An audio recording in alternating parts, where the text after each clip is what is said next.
Selamat datang saudara-saudari. Hari ini kita mau mendengar Esther babak ke-5. Kita mau bersambung.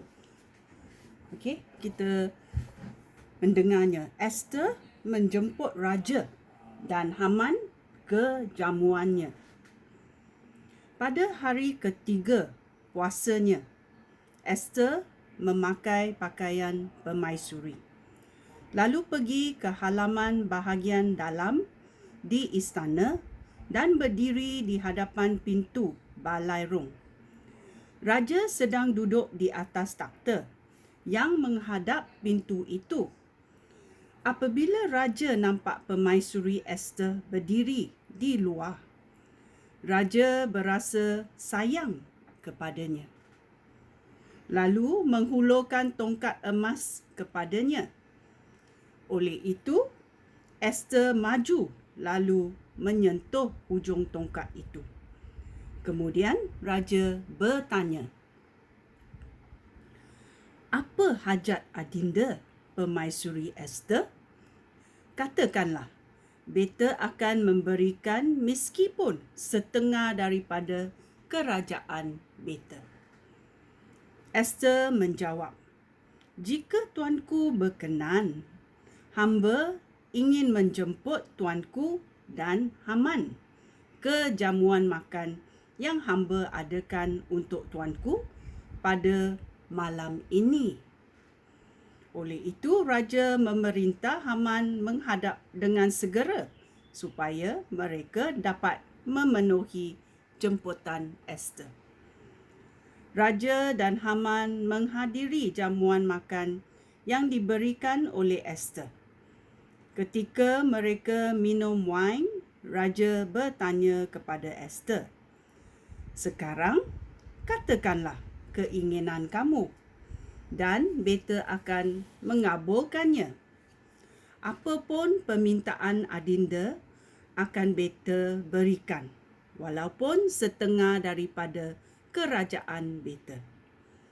Esther menjawab, "Jika tuanku berkenan untuk mengabulkan permintaan hamba, hamba ingin menjemput tuanku dan Haman sekali lagi ke jamuan makan yang hamba adakan esok. Nanti pada waktu itu, hamba akan mengajukan permohonan hamba kepada tuanku." Haman berkomplot untuk membunuh Mordekai. Ayat 9. Ketika Haman pulang dari jamuan itu, hatinya riang gembira. Tetapi apabila Haman nampak Mordekai di pintu gerbang istana, dan Mordekai tidak berdiri atau menunjukkan tanda penghormatan semasa dia lalu, Haman naik berang. Tetapi Haman menahan diri dan terus pulang ke rumahnya. Dia menjemput sahabat-sahabatnya ke rumahnya dan memanggil isterinya Zeres duduk bersama-sama mereka. Haman membanggakan diri di hadapan mereka.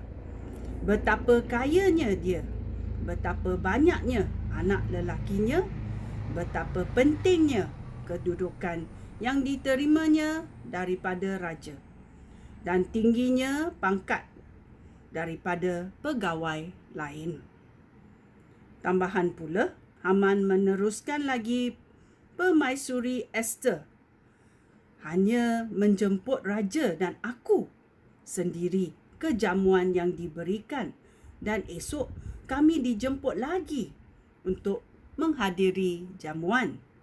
Tetapi semuanya itu tidak bermakna bagi aku selagi aku melihat Mordekai, orang Yahudi itu duduk di pintu gerbang istana. Setelah mendengar hal itu, isterinya dan semua sahabatnya berkata, "Dirikanlah sebuah riang penggantungan sehingga 22 meter. Dan pagi-pagi esok, mintalah supaya raja menjatuhkan hukuman gantung kepada Mordekai. Kemudian, kamu dapat menghadiri jamuan itu dengan hati yang lega. Haman berpendapat bahawa cadangan itu baik. Oleh itu, dia menyuruh orang membina tiang penggantungan itu. Ya. Ini adalah Esther babak ke-5. Esther menjemput raja dan Haman ke jamuannya.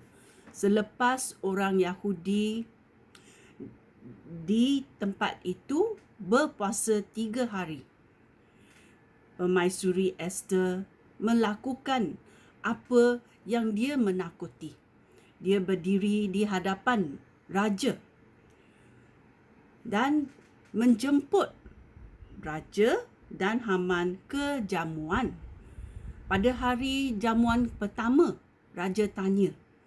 Tetapi Esther tidak memberitahu apa keperluan dan keinginannya. Ini membuat kita suspend aja. Kerana kita tahu Tuhan bekerja di belakang semua benda yang kita tidak melihat.